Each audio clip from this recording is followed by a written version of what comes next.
Diplomacy and national defense always go hand in hand. That's why after the press conference on China's foreign policy, I talked immediately with Senior Colonel Zhou Bo, Senior Fellow at the Center for International Security and Strategy with Tsinghua University. At the press conference of China's State Councilor and Foreign Minister Wang Yi, he talked about the red line China set for the United States.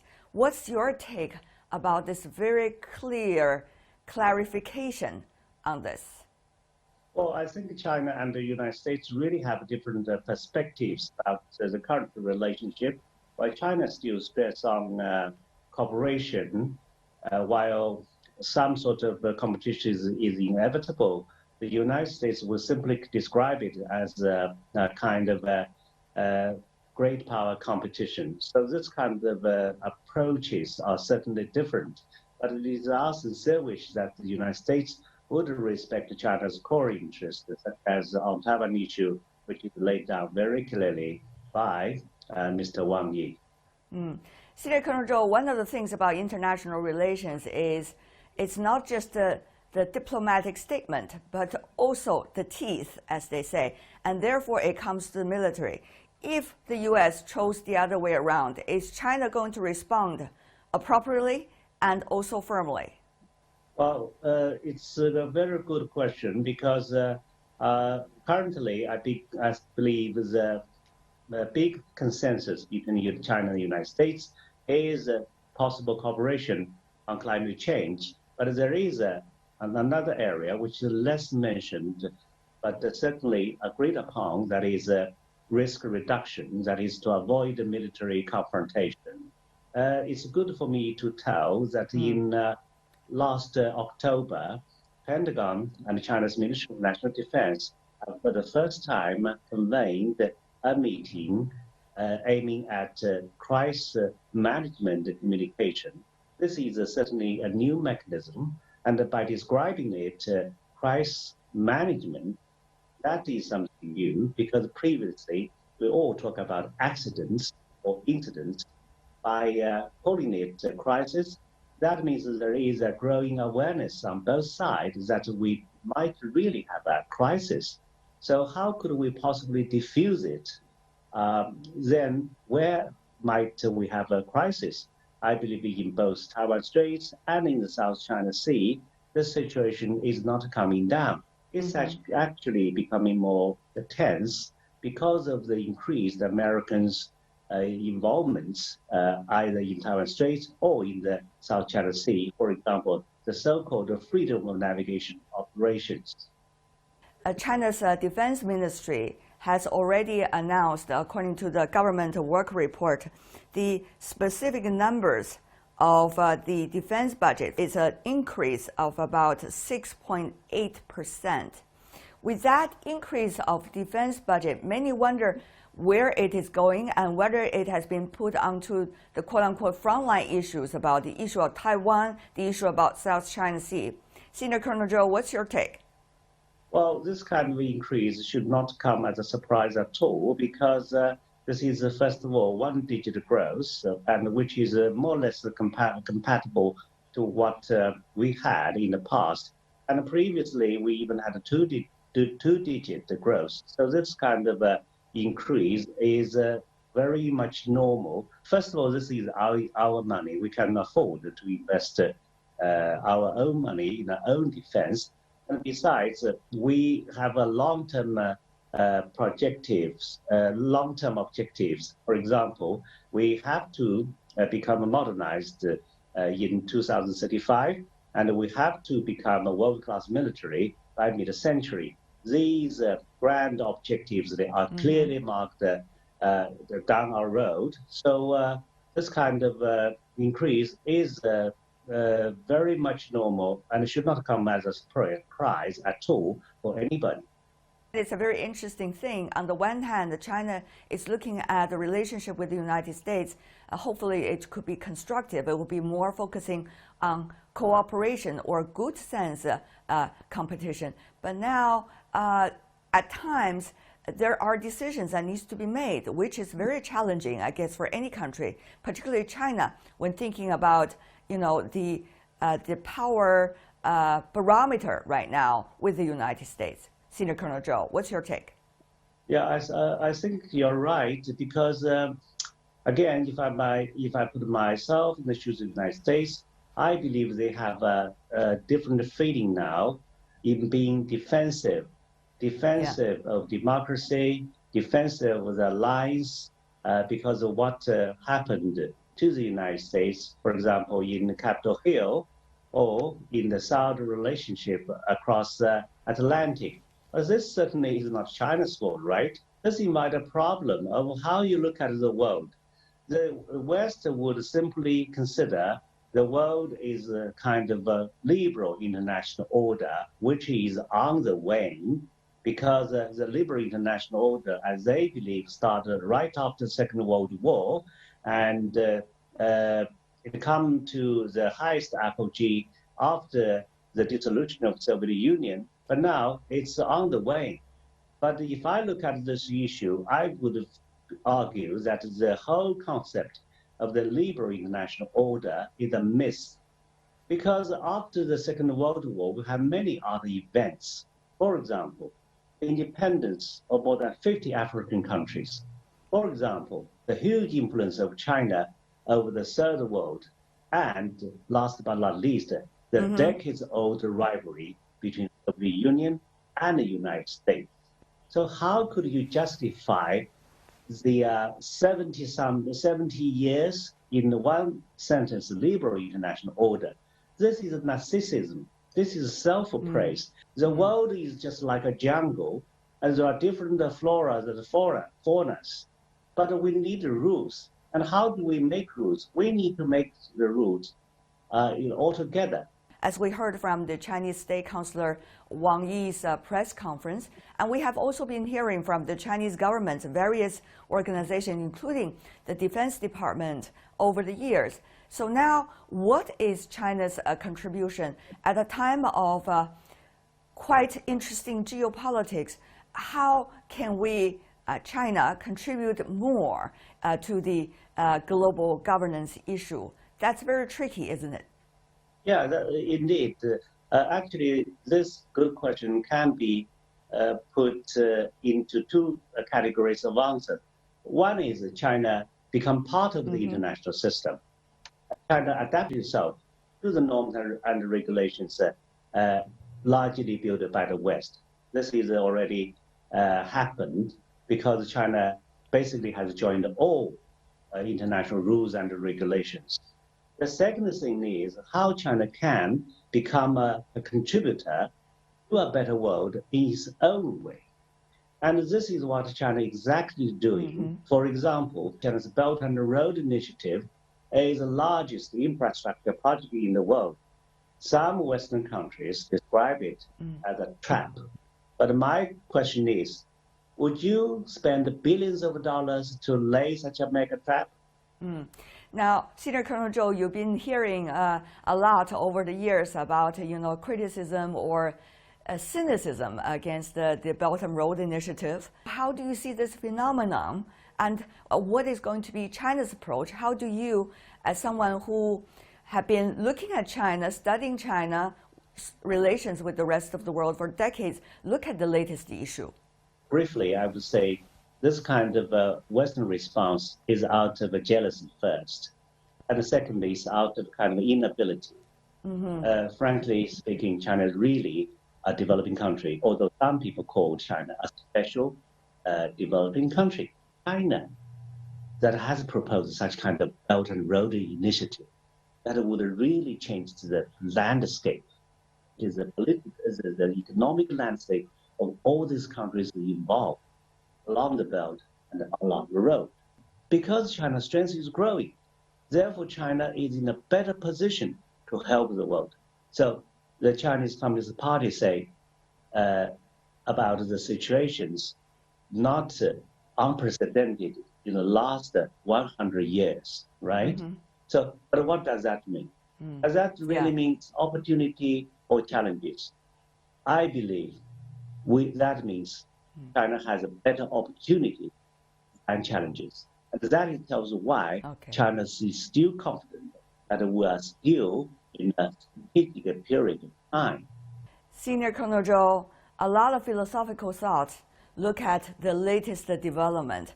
We need that to reflect and to look upon. Thank you so much, as always. Really appreciate it.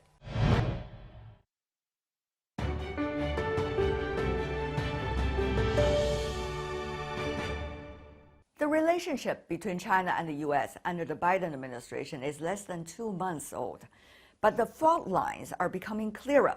The U.S. Secretary of State Tony Blinken has described the bilateral relations between China and the U.S.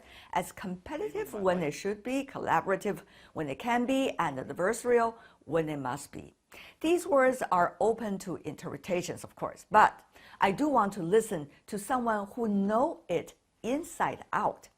Roy Haas, senior fellow at the Brookings Institute, served as director for China at the National Security Council from 2013 to 2017, where he advised President Obama on Washington's China policy. Haas wrote a recent new book, Stronger: Adapting America's China Strategy in an Age of Competitive Interdependence. So what is really the key word here? Competition, rivalry, or cooperation? My view is that the United States and China are going to remain the two largest players in the international system for the foreseeable future. The United States is not going to be able to change China any more than China is going to be able to change the United States. And so we're going to have to find ways to coexist with each other, even amidst intensifying competition. And the crux of my argument is that the United States will do better in competing with China if we focus more on addressing our own issues and fortifying our own sources of strength. And so that's really the crux of the argument that I'm trying to advance. But some say, wow, you're just talking about diplomatic cliches, just like what you talked about 5 years ago or 10 years ago. Is that true? Well, I don't think that's true. I think that we need to be honest with each other, though. The relationship has changed considerably in the last 5 to 10 years, and America's outlook, American attitudes, and American strategy needs to adapt to that changing reality. I think what you would find in the United States is that there are very strongly held views towards China. There was polling that came out yesterday by Pew that had really eye-watering findings about the strength and intensity of emotion that many Americans feel towards China. Our policy needs to be reflective of those feelings, but at the same time, we need to have a certain degree of perspective about the challenges that we confront from China. There really are two broad arguments in the United States right now about China. One is that China poses such a sharp and immediate threat to the United States that we must anxiously and urgently try to obstruct China's progress. And then the other argument, which is more reflected in some of the comments that President Biden and those around him have made, is that the United States needs to reinvest in its strengths in order to outpace China. What I'm trying to do is to provide a bit of support to that latter argument, because I think that a patient, calm, wise, and far-sighted approach will serve the United States much better over the long run than an anxiously reactive effort to try to respond to every Chinese action. Mr. Haas, talking about the Biden administration, recently the Secretary of State had been making several remarks about China or the world. Here's what he said, quote, "Our relationship with China will be competitive when it should be, collaborative when it can be, and adversarial when it must be. The common denominator is the need to engage China from a position of strength," end of quote. It seems that there is a lot of keywords that this quote touched on, because there is enormous debate, as you may know, in this part of the world, in China, about what is the nature of relationship with the United States is, cooperation, competition, or even what the U.S. suggests, rivalry. Of course, China didn't see the last is the option. So it seems that the Secretary of State, by mentioning every word, is not really saying any certain words. Well, what I think he's saying, and I think it's very important, is that the United States does not view its relationship with China in a monochromatic fashion, where it's only one thing. We have a diverse relationship with China. There are issues on which we will collaborate. There are issues on which we will compete, and there are instances where our interests are just fundamentally at odds with each other, and we will need to manage that tension. And I think what Secretary Blinken and those in the Biden administration are trying to do is to raise awareness of the fact that we can't afford to look at China in just one way, as a partner or as a foe or enemy. The reality is that the United States and China are going to be impacted by the actions of the other. And in certain issues, we will be partners, and certain issues, we will be problems for each other. And it's going to be a complex, dynamic relationship. The more that we can develop sort of a clear-eyed view of all the dimensions of the relationship, I think the better that we both sides will be able to manage it. Will human rights be a clashing point? Well, I think that human rights are going to be a continuing issue in the relationship, as they have been for the past 40 years. So I do expect that that issue will continue to be prominent in the overall relationship. But there are a lot of accusations against the United States being hypocritical in terms of human rights when there are a lot of issues at home in the U.S. and not being handled well. Racial equity, for example. Recently, we also see the hate crimes against the Asian Americans, just to have a few examples, not to mention some of the other history problems and the U.S. treatment of others in the world. So some suggest, though, Mr. Haas, the U.S. tend to be a bit hypocritical because there are a lot of things about human rights that's not being handled very well back at home. Do you think that this is the right battleground that the Biden administration had picked up? Well, I understand the sentiment, but I guess what I would say is that the United States government would not disagree with our imperfections. In fact, we're out in the open. Our media reports on America's imperfections every day. And our government is trying to address them, however imperfectly, and hopefully we will make progress in the United States, and we will serve as an example of progress that can be achieved in addressing some of our own challenges at home. Will some of the latest conflicts, whether it's about human rights issue or different interpretations of it, or others, spoil the atmosphere of any possible cooperation between China and the U.S.? Are you worried about that? I'm not particularly worried about it. You recall in the latter years of the Obama administration, we had plenty of areas of contestation over cyber issues, over human rights issues, over economic issues. And we were still able to work together as two mature, responsible global powers on issues such as Ebola, climate change, non-proliferation, nuclear security. So it is possible, and if you look at history, it is normal for mature global powers to have a balance of cooperation and competition. It's going to be difficult. Nothing about this relationship will be easy or simple. But I don't think that there's any reason why our areas of difference necessarily should impede our ability to work together when it serves America's interest and China's interest to do so. As you may know, Mr. Haas, in the government work report recently delivered by the Chinese Premier, China is planning for the year 2021 to establish a public health emergency response system. So there's obviously quite some opportunities out there if we talk about cooperation. Yeah, I think that there are a lot of areas where American interest and Chinese interest overlap.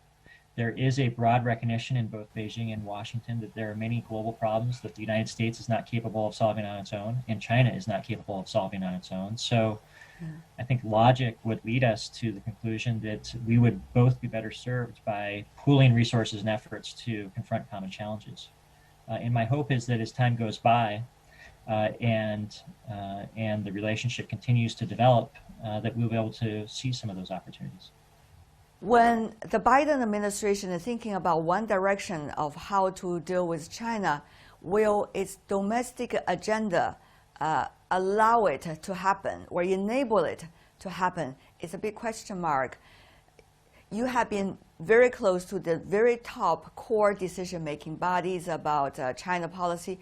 What do you make of the current situations? Well, I actually am cautiously optimistic on your question. I think that the Biden administration rightly is focused on addressing many of the challenges that we have at home and prioritizing efforts to rebuild our alliances and our partnerships around the world, as well as international prestige that comes from the United States serving as a catalyst and a leader in mobilizing action to confront global challenges. So that all seems right to me. I'm not overly concerned about domestic politics serving as an impediment to the Biden administration's efforts to advance its agenda with China. I think that the Biden administration will approach its relationship with China based upon a cold-eyed calculation of what's in America's national interest. And when it serves America's interest to work together with China to address problems in the relationship or problems further abroad, I expect that the Biden administration will do so. Mr. Haas, you, at the very beginning of our talk, has been talking about the solution you see as how the U.S. look at itself and also look for its ways to deal with China. Now, why is there such a huge and sharp contrast about ways to deal with China being debated in the United States? What do you think is the reason behind it? Well, I think there are a few reasons, Tianwei. The first is China is a bigger, more prominent actor that more directly touches American people's lives on a daily basis now than it ever has been before. And so it's natural and normal for Americans to be debating and talking about what is the proper response to China's changing behavior. I think that there are shifting power dynamics in the relationship that are changing, the overall orientation of how the United States and China relate to each other. I think that China's behavior has changed in recent years, and this may be an area that we disagree upon, but China has altered the way that it pursues its interests. It has grown more tolerant of risk and more acceptant of friction with the United States and others. And it appears to have grown more impatient in pursuit of its ambitions than has been the case in the past. And we also have to acknowledge that the United States has grown uncomfortable with a perception that it has lost ground to China. And so if you add all those pieces together, I think you get the picture that we have today. At this moment, I'm only an amateur observer of what's going on in geopolitics and politics. So Mr. Haas, apparently I think the two governments, the two administrations in China and the U.S. are trying to calm down the public sentiment, which could be easily fanfared by certain rhetorics about what to do with the other. How do you see, this very interesting phenomenon? Both administrations are trying with the same approach, of course, for different reasons. Well, Tianwei, I would never refer to you as an amateur observer of geopolitics. You're a very astute observer of them. But I think that what we watched in 2020 was the U.S.-China relationship. If it was an airplane, it was traveling downwards, pointing towards the ground, getting ready to crash. What we've seen in the last month or so is that the altitude has stabilized, and the U.S.-China relationship is now traveling on a stable path, a more stable path, but it's not rising. We haven't seen any substantive improvements in the overall relationship, just a general stabilization of it in the last month as there's been an effort to restore a bit of professionalism and direct dialogue to deal with some of the issues in the relationship. Ryan Haas, what a pleasure. Thank you so much for joining us. Thank you, Tianwei.